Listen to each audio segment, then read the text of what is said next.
Mason Clark had been living in the Wyoming mountains for 5 years, and he knew every sound these peaks could make.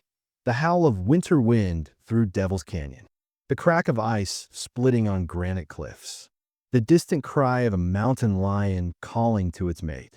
But the screams that echoed up from the canyon that October morning were different. They were human, and they were terrified. He set down his coffee cup on the cabin porch and listened harder. There was again high-pitched voices, maybe more than one, coming from somewhere deep in the canyon below. Mason grabbed his rifle from beside the door and started down the steep trail. After what happened 5 years ago, he didn't trust easily. He didn't help strangers. And he sure as hell didn't go looking for trouble. But those screams sounded like children. The path down into Devil's Canyon was treacherous even in good weather. Loose rocks and narrow ledges that could send a man tumbling 300 feet to the bottom. But Mason had walked these trails so many times he could do it blindfolded. His boots found purchase on stones worn smooth by decades of wind and rain. The screaming had stopped, which worried him more than the noise had. Silence in the mountains usually meant something had gone wrong. 20 minutes later, he reached the cave entrance. Devil's Mouth, the locals called it. A gaping hole in the canyon wall that seemed to swallow light and sound. Mason had explored maybe 50 feet into that cave once, years ago, before the darkness and the strange echoes had driven him back out. Now he stood at the entrance, rifle ready, listening. "Hello." His voice bounced off the stone walls and faded into nothing. "Is someone in there?" That's when he heard them. 3 small voices, speaking at exactly the same time, like they'd practiced the words 1,000 times. "Please don't tell them we're here." The hair on Mason's neck stood up. He'd been a soldier once, in places where children learned to hide from very bad men. But something about those voices, the way they spoke in perfect unison, made his skin crawl. "It's okay," he called into the darkness. "I'm here to help. Are you hurt? We've been waiting for you, Mr. Clark." Mason's finger moved to his rifle trigger. Nobody in Pine Ridge knew his last name. He'd been living up here under the name Mason Rivers for 5 years, ever since Anna died, and everything went to hell. So how did these kids know who he really was? "Come on out," he said, keeping his voice steady. "Let me see you." 3 small figures emerged from the cave like ghosts materializing from shadow. 2 girls who looked maybe 9 and 12, and a littler one who couldn't be more than 7. They were clean. That was the first thing Mason noticed. Their clothes were neat, expensive looking. Their hair was brushed. These weren't lost hikers or kids who'd been wandering the mountains for days. They looked like they just stepped out of Sunday school. "What are you doing up here?" Mason asked, lowering his rifle slightly. "Where are your parents?" The oldest girl, maybe 12, stepped forward. She had dark hair and eyes that seemed too old for her face. "I'm Hannah," she said. "This is Evelyn, and that's Lucy." She pointed to the other 2 girls, who hadn't stopped staring at Mason. "We ran away." "From where?" "From a family." Mason had never heard of any family living up in these mountains. The nearest neighbor was Mrs. Patterson, and she lived alone 20 miles down the mountain. "What family? Where do you live?" "Down there."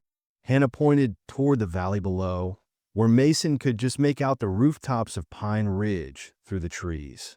"Everyone in town belongs to the family now. Except us." We remembered. Remembered what? The 3 girls exchanged a look that lasted too long. Something passed between them. Some kind of silent communication that made Mason's chest tight. "We remembered who we were before," little Lucy whispered. "Before they made us forget." Mason knelt down to Lucy's eye level. She was tiny, with blonde curls and blue eyes that should have been innocent. Instead, they held a knowledge that no 7-year-old should possess. "What do you mean, made you forget?" "They do things to children in Pine Ridge," Evelyn said. She was maybe 9, with red hair and freckles. "Things to make us different, to make us obey.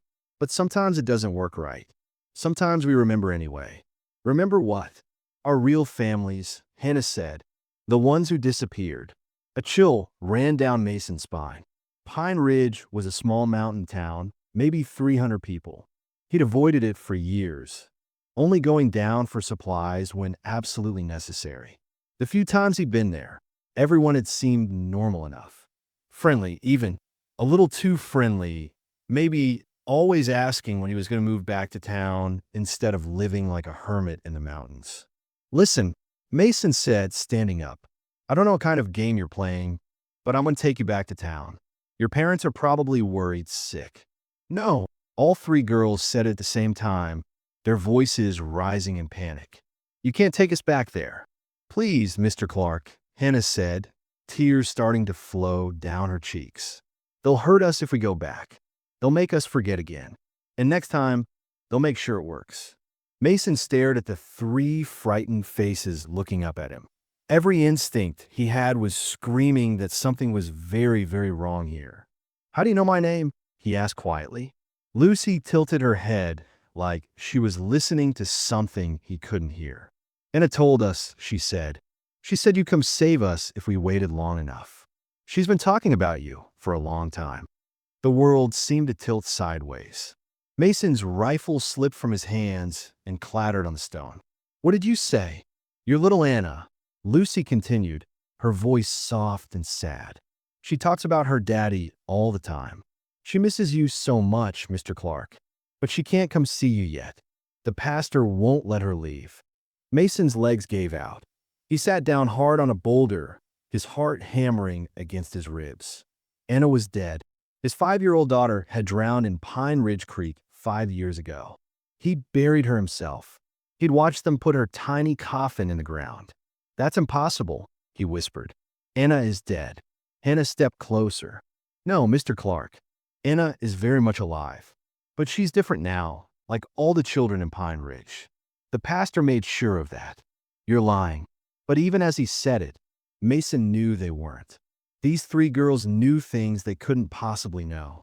Anna's name, his real last name, and something about the way little Lucy had said, your little Anna, with such tenderness, like she actually knew his daughter. How do you know about Anna? Mason's voice cracked on his daughter's name. The three girls looked at each other again. That same silent communication, like they were sharing thoughts. Because, Lucy whispered, she told us you'd come save us. She's waiting for you, Mr. Clark, down there in Pine Ridge. But you have to hurry. Mason felt something cold settle in his stomach. Why do I have to hurry? Because, Hannah said, her young voice carrying a weight that made Mason's blood run cold. Tonight is the awakening. And if you don't come get her soon, Anna won't be Anna anymore. She'll be like the rest of us. Perfect. Empty. And she'll never be able to love her daddy again. The mountain wind picked up, whistling through the canyon with a sound like lost souls crying. Mason stared at three small faces that held secrets darker than the cave behind them. Somewhere down in that peaceful-looking valley, his daughter might be alive. And if these girls were telling the truth, he was running out of time to save her. What do you know about Anna? Mason's voice was barely a whisper. The three girls exchanged one more look. Then little Lucy smiled.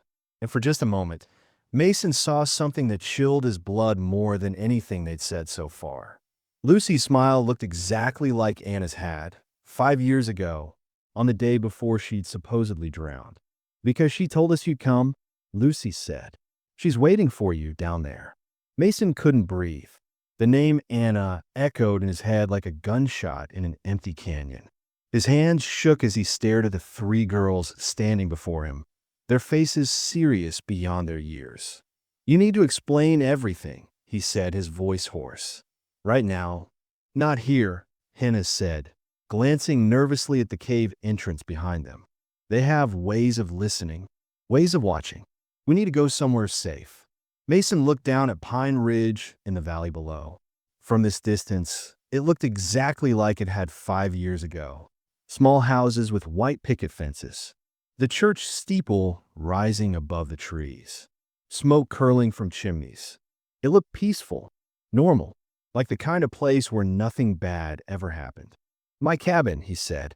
We'll go to my cabin.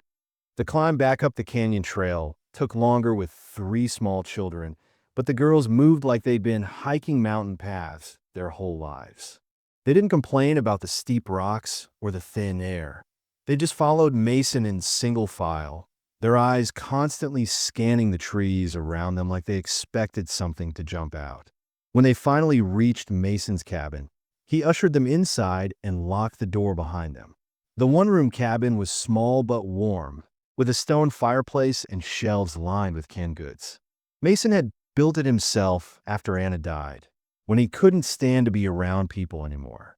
It had been his sanctuary for 5 years. Now it felt like a hiding place. "Sit down," he said, pointing to the old couch by the fireplace, "and start talking." The three girls sat in a row, their hands folded in their laps. Hannah, the oldest, took a deep breath. 5 years ago, a new pastor came to Pine Ridge. Pastor Williams. He seemed nice at first. He brought new ideas to the church, new ways of thinking. People liked him. What kind of new ideas? Mason asked. He said children were the future. Evelyn said, her voice small. He said they needed to be protected from the world outside, from bad influences, from parents who didn't understand what was best for them. Mason felt ice forming in his stomach. What happened to the parents? Some joined the family willingly, Hannah said. Others didn't. The ones who didn't usually had accidents. Car crashes on the mountain roads. Heart attacks. Accidents that couldn't be explained. And the children? We were taken to special classes, Lucy whispered. The pastor said we needed to learn new ways of thinking. Better ways. He said our parents had filled our heads with wrong ideas about love and family and God. Mason sank into his old chair by the fireplace. What kind of classes? They put us in a room with bright lights, Hannah said, her voice growing distant. They made us drink something that tasted like metal. Then they showed us pictures and played sounds. The same pictures and sounds over and over for hours. Days sometimes. They told us our parents never really loved us, Evelyn added. They said love was weakness. They said the only real family was the family, and Pastor Williams was our only real father. Most of the children believed it after a while, Lucy said. It was easier than fighting.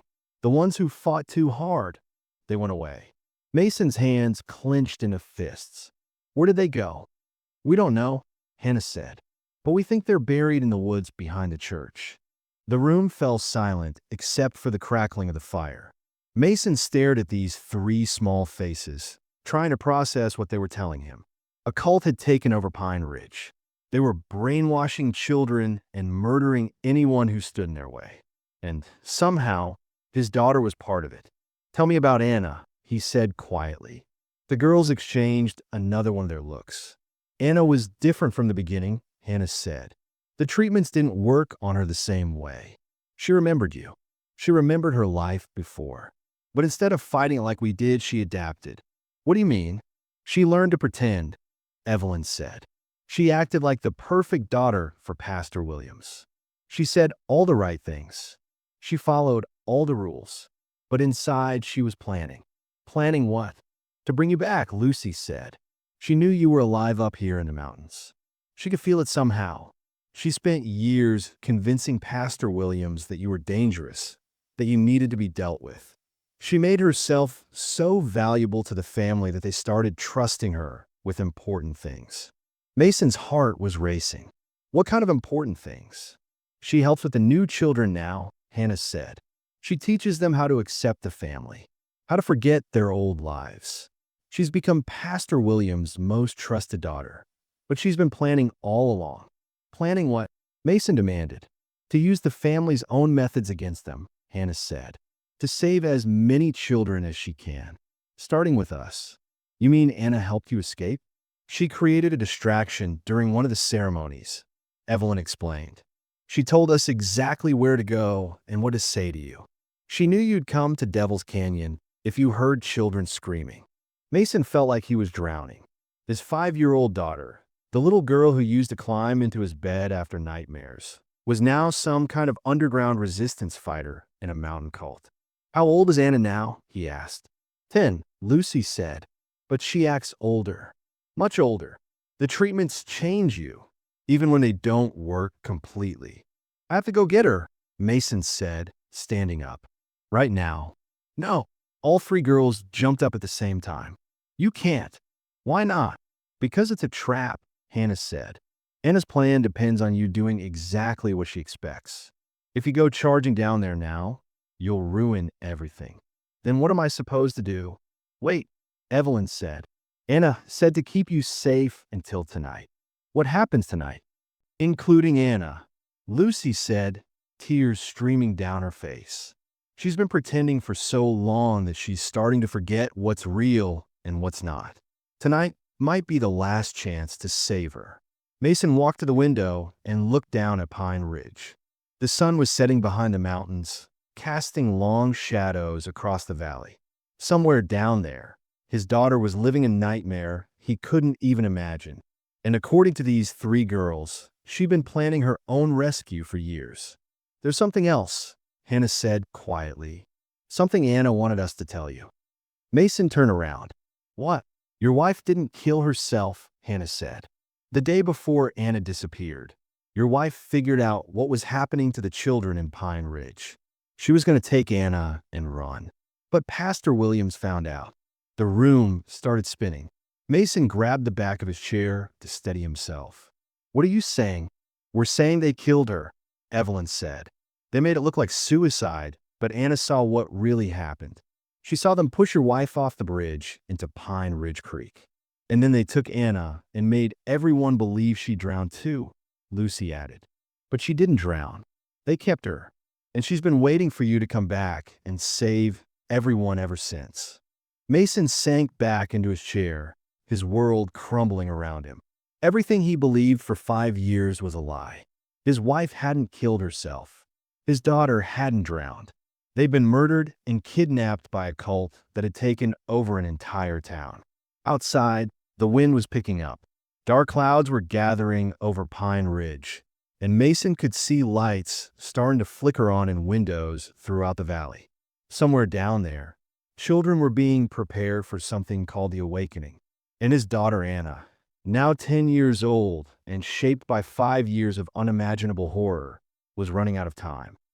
What do I know you're telling the truth? Mason asked. Hannah reached in her pocket and pulled out something small and silver. She placed it in Mason's palm. It was a locket. The locket he'd given his wife on their wedding day. The locket she'd been wearing the day she died. Anna kept it hidden for 5 years, Hannah said. She said to give it to you so you'd know we were telling the truth. She said to tell you that she still remembers the song you used to sing to her at bedtime. Mason opened the locket with trembling fingers. Inside was a tiny photo of him and his wife on their wedding day, and across from it, a photo of baby Anna. But written in the back, in a child's careful handwriting, were the words, "Daddy, I remember. Come get me. Love, Anna." Thunder rumbled across the mountains as the storm moved in. Mason closed the locket and looked at the 3 frightened faces watching him. What exactly does Anna want me to do? Before anyone could answer, Evelyn's eyes went completely black for a moment, like something else was looking through them. When they cleared, she was crying. "They're coming up the mountain now, Mr. Clark," she said in a voice that didn't sound entirely her own. "The pastor says it's time for you to come home. Anna is getting impatient." Mason grabbed his rifle and moved to the window. Through the gathering darkness, he could see flashlight beams moving up the mountain trail like fireflies. At least 6 of them, maybe more, spread out in a search pattern that spoke of military training. "How long do we have?" he asked. Hannah closed her eyes like she was listening to something only she could hear. 20 minutes. Maybe less. They know exactly where your cabin is. Then we run. Mason started throwing supplies into his old army pack. Ammunition, water bottles, emergency rations.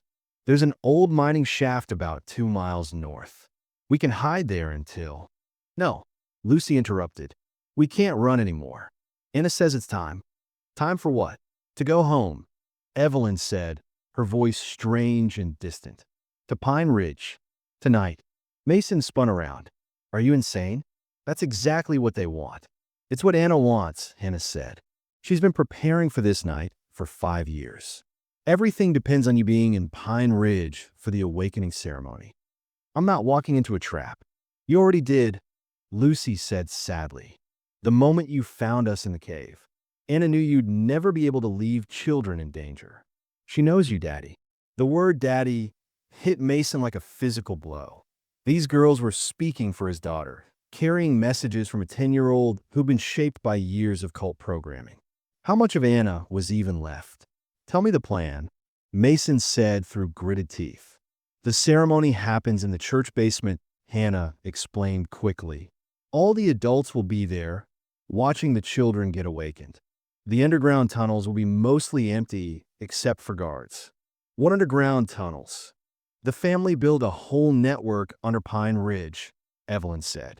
Storage rooms, laboratories, living quarters for the special children. That's where they keep the ones who resist too much. Anne has been mapping every tunnel for years, Lucy added. She knows where they keep the weapons, where they hold the children who are scheduled for awakening. She's been preparing escape routes. Through the window, Mason could see the flashlight beams getting closer. And what am I supposed to do? Create chaos, Hannah said. During the ceremony, when all attention is on the awakening, you attack the tunnel system.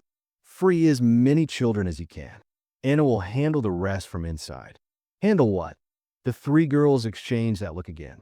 Pastor Williams, Hannah whispered. Anna's going to kill him during the ceremony. Mason's blood went cold. She's 10 years old. She's not a normal 10-year-old anymore, Evelyn said. The treatments changed her, even though they didn't break her. She's stronger than she should be. Smarter. And she's been learning to fight. Learning from who? From the memories they tried to erase, Lucy explained. Every time they tried to make her forget her old life, she held on to pieces, including memories of you teaching her things when she was little. How to be brave. How to fight back. The flashlights were getting close enough that Mason could hear voices now. Men calling to each other through the trees. They were speaking in that careful, measured way that meant they were armed and dangerous. There's something else, Hannah said urgently. Something Anna couldn't tell us until now, because they might have been listening. The awakening isn't just about the children. What do you mean? They're planning to expand, Evelyn said. Tonight, after the children are awakened, they're going to send them out to other towns, other states, to start new families. The pastor calls it the Great Spreading. Mason felt sick. How many towns? All of them, eventually Lucy said. Anna heard Pastor Williams talking about it. He says they have supporters in dozens of places already. People waiting for the awakened children to come teach them the new way. And Anna's really planning to stop all this herself? Not by herself, Hannah said. She's counting on you. She always has been. The voices outside were getting louder. Mason could make out individual words now. Orders being given. Positions being taken. They had maybe 5 minutes before the cabin was surrounded. If I do this, Mason said, if I go to Pine Ridge tonight, what happens to you three? We go with you, Hannah said simply. Absolutely not. We have to, Evelyn insisted. We're the only ones who can guide you through the tunnels. Anna made us memorize every passage, every guard rotation, every escape route. I won't put children in danger. We're already in danger, Lucy said. We've been in danger since the day the pastor came to Pine Ridge. This is our chance to end it. Outside, Mason heard the distinctive click of rifle bolts being pulled back. The family's people had surrounded the cabin. There was no running now. Mr. Clark, a voice called from the darkness. It was smooth, cultured, with just a hint of Southern accent. This is Pastor Williams. I'd like to speak with you. Mason motioned for the girls to get behind the heavy wooden table he used for eating.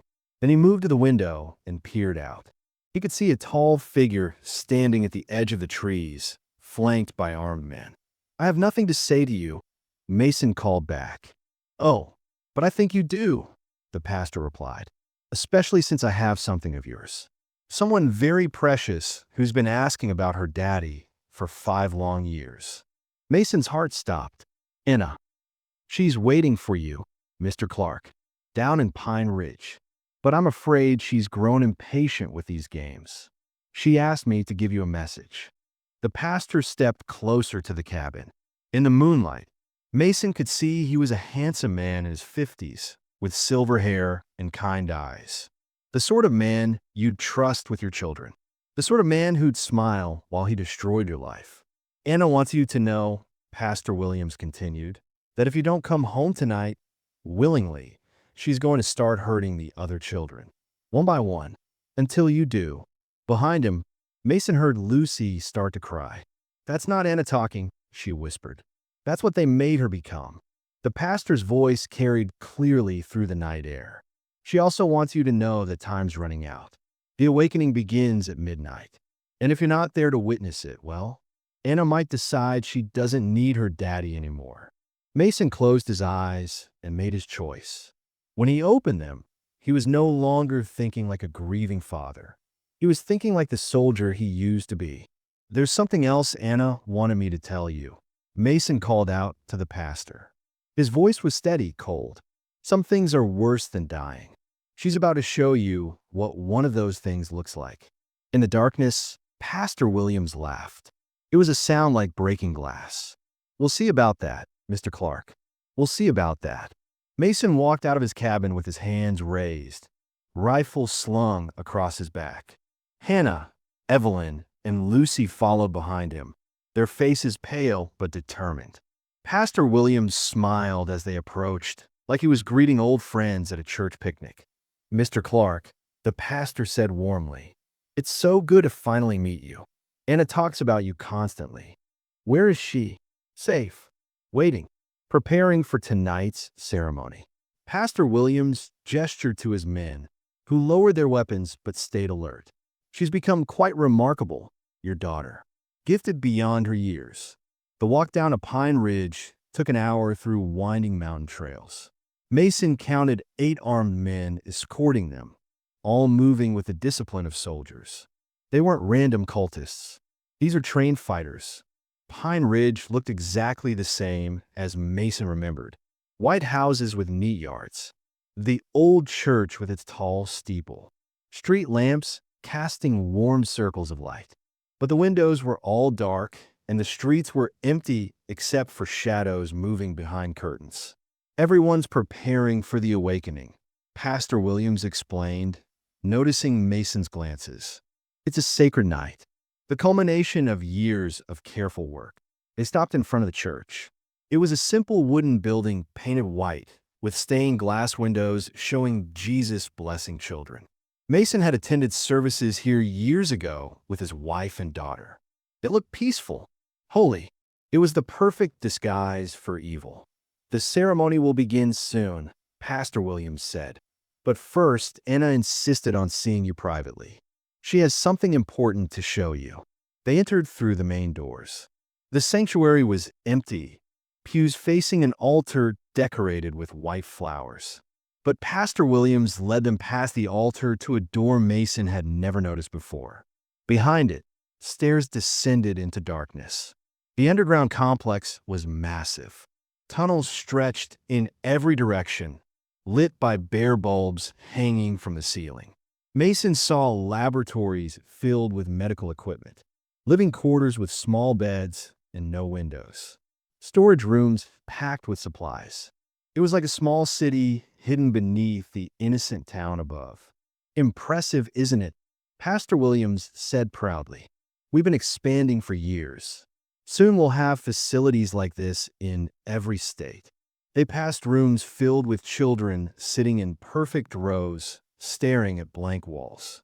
The kids ranged from 5 to 15, all unnaturally still and quiet.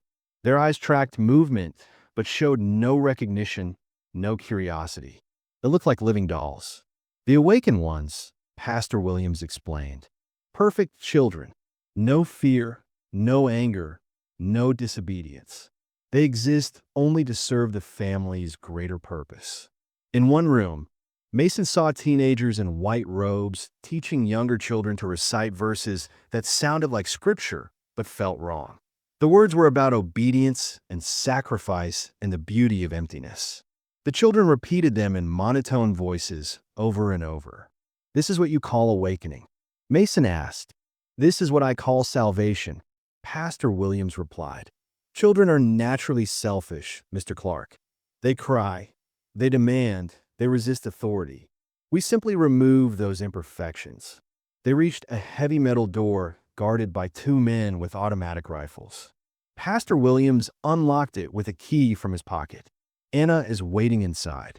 You have 10 minutes." The room beyond was small and windowless, furnished with only a single chair and a metal table. Sitting in the chair was a girl Mason barely recognized. Anna had grown from a 5-year-old into a 10-year-old, but that wasn't what made her unrecognizable. Her blonde hair was cut short and neat. She wore a simple white dress like a communion gown. Her posture was perfect, hands folded in her lap. But it was her eyes that broke Mason's heart. They were empty, cold, like looking into a frozen lake.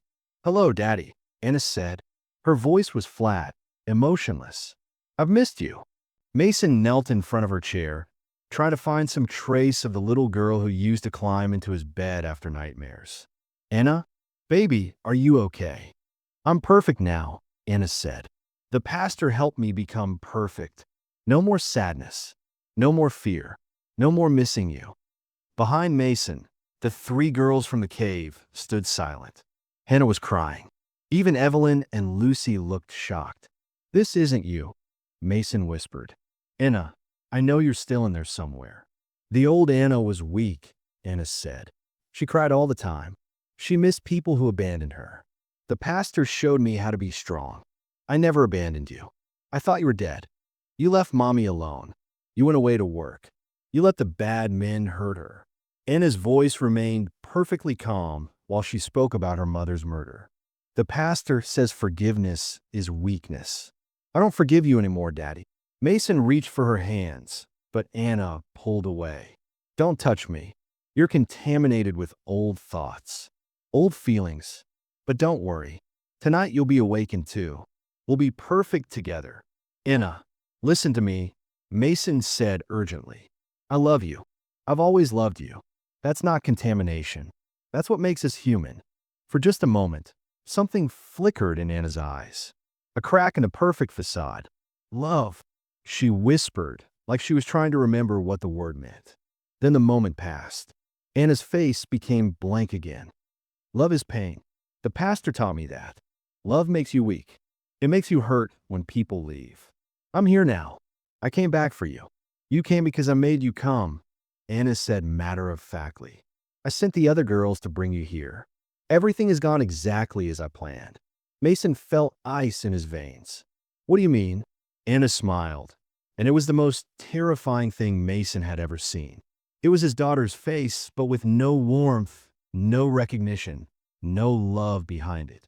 "I mean, this was all a trap, Daddy. The girls in the cave. The story about saving children. The plan to fight the pastor." Anna's voice took on a sing-song quality, like she was reciting a nursery rhyme. "I brought you here because the pastor needs you. Your military training, your skills. You're going to help us spread the awakening to other places." Hannah gasped behind them. "That's not what you told us." Anna turned to look at the three girls.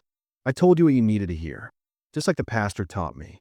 Sometimes lies are necessary to achieve perfection." Mason staggered backward. This wasn't his daughter. This was something else wearing her face. "Anna," he pleaded one last time, "I know you're still in there. The real you. Fight this." Anna tilted her head like a curious bird. "The real me died in Pine Ridge Creek 5 years ago, Daddy. Just like you thought. What's left is what the pastor made. What the pastor needs." She stood up and walked to the door. "Guards," she called sweetly, "please escort my father to the awakening chamber. It's time for him to join the family." As armed men entered the room, Anna looked back at Mason one final time. "Don't worry, Daddy. After tonight, you won't remember why you're sad anymore. You won't remember anything that hurts. Just like me." The door slammed shut, leaving Mason alone with the horrible truth. His daughter was gone, and he had walked straight into the trap she had set for him. Mason was dragged through the tunnels by 4 armed guards, his hands zip-tied behind his back. Hannah, Evelyn, and Lucy followed under heavy guard, their faces pale with shock and betrayal. The awakening chamber was deeper underground than Mason had imagined, carved out of solid rock like an ancient cathedral. The chamber was massive, with stone steps leading down to a central altar surrounded by metal chairs arranged in perfect circles. Dozens of children sat motionless in the chairs, their eyes closed, headphones covering their ears. They ranged from tiny 5-year-olds to teenagers, all wearing identical white robes.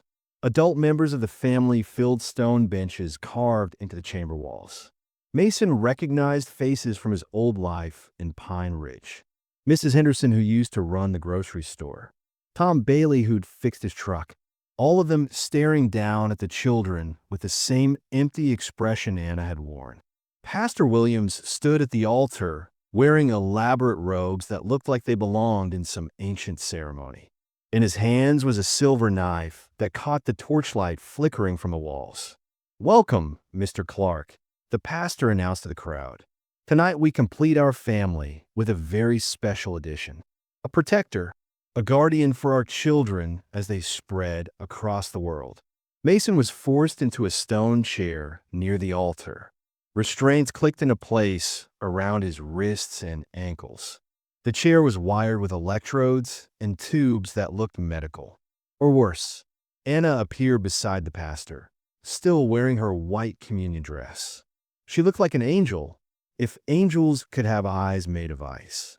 "The awakening process is quite sophisticated," Pastor Williams explained, like he was giving a lecture. "We've perfected it over years of careful experimentation. The subject retains their skills, their knowledge, their usefulness. But we remove everything that makes them resist. Fear, love, individual will. They become perfect servants. You're monsters," Mason said through gritted teeth. "We're evolution," Anna replied calmly. "Daddy, you spent years feeling sad about losing me and Mommy. Wouldn't it be better if you couldn't feel that pain anymore? Wouldn't it be better if you could just serve a purpose without all those messy emotions?" Hannah was pushed forward by 2 guards. She was crying now, mascara streaking down her cheeks. "Anna, you promised we'd save the children. You said we'd stop this." "I said what you needed to hear," Anna replied without emotion. "Just like I said what Daddy needed to hear. The pastor taught me that manipulation is just another tool, like a hammer or a knife. You use it to build what you need." Evelyn struggled against her restraints. "What about the plan to escape? The tunnels? The maps you made us memorize?"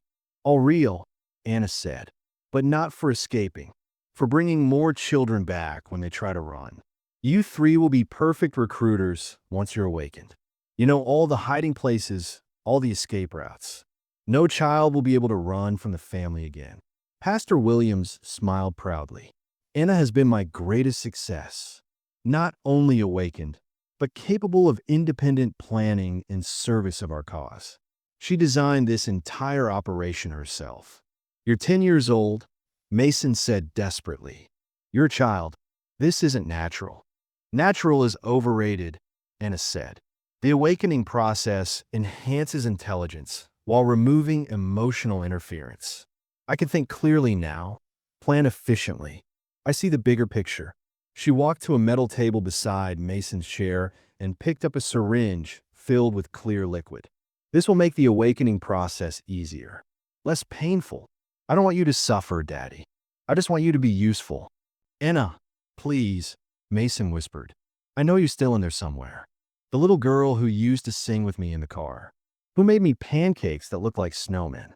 She's still there." For a moment, Anna's hand holding the syringe trembled. "Stop," she said quietly. "Remember the song we used to sing?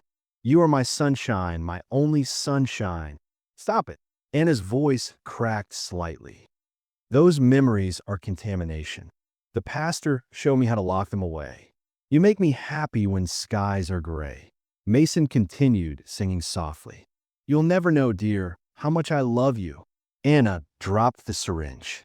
It shattered on the stone floor. "Guards," she called, but her voice was shaking now. "Someone clean this up." Pastor Williams frowned. "Anna, is everything all right? Please don't take my sunshine away." Mason finished the song. Remember, baby? You used to make me sing it 3 times every night. Anna backed away from Mason, her perfect composure cracking. Those aren't real memories. The pastor said they were implants, false feelings designed to make me weak. They're real, Hannah said suddenly. Anna, I remember you talking about your daddy's songs. Before they started the treatments, you said he had the most beautiful voice in the world. Lies, Anna whispered, but she was looking confused now. Scared, Pastor Williams stepped forward concerned. Anna, focus on your training. Remember what we taught you about emotional contamination. I remember, Evelyn said loudly. You told us your daddy used to make breakfast shaped like animals. You said he made the best butterfly pancakes. And he read you stories, Lucy added, every single night. You said he did different voices for all the characters. Anna pressed her hands against her ears. Stop talking. Those memories are poison. The pastor saved me from them. The pastor lied to you, Mason said gently. Those memories are what make you human. They're what make you my daughter. I'm not your daughter. Anna screamed. I'm the pastor's daughter. I'm perfect. I don't need love. I don't need. Her voice broke completely. Pastor Williams grabbed Anna's shoulders. Control yourself. You're displaying exactly the weakness we worked so hard to eliminate. Anna looked up at him with eyes that were suddenly filled with confusion and pain. Pastor, why does it hurt so much when he sings that song? Because he's trying to contaminate you with false emotions. You must resist. Anna turned back to Mason. Tears were streaming down her face now. Daddy, she whispered, is it really you? For one beautiful moment, Mason saw his real daughter looking back at him. Yes, baby, it's really me. Then Pastor Williams pressed something against Anna's neck. There was a brief electrical crackle, and Anna's eyes went blank again. Emergency conditioning protocol, the pastor explained to his confused followers. Sometimes the deeper programming requires reinforcement. Anna straightened, wiping the tears from her face mechanically. When she looked at Mason again, the emptiness was back. Prepare the awakening chamber, she said in her flat, emotionless voice. It's time to begin. Mason's heart shattered as he watched his daughter disappear again behind eyes made of winter. But for those few seconds, he'd seen the truth. Anna was still alive in there, buried under layers of conditioning and fear. The real trap wasn't that Anna had betrayed him. The real trap was that she was still his daughter, and he would die before he left her behind. Pastor Williams raised the silver knife above his head. Let the awakening begin.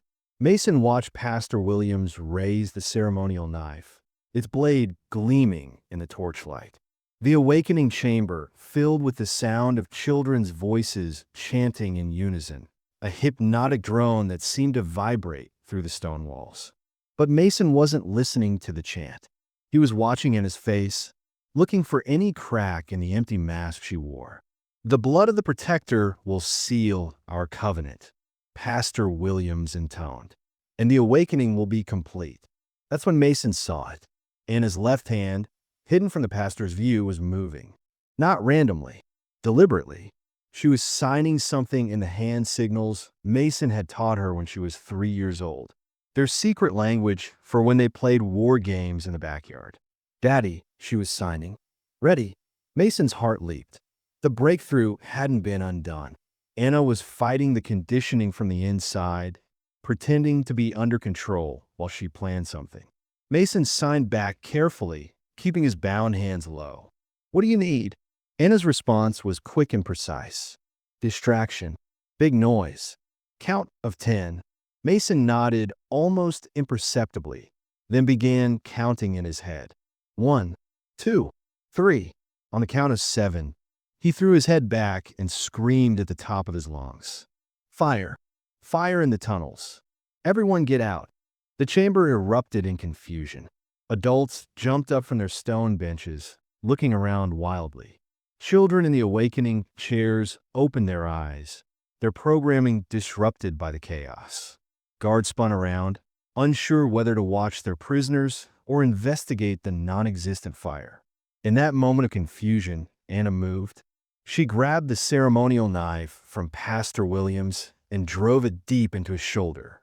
The pastor screamed and staggered backward, blood soaking his white robes.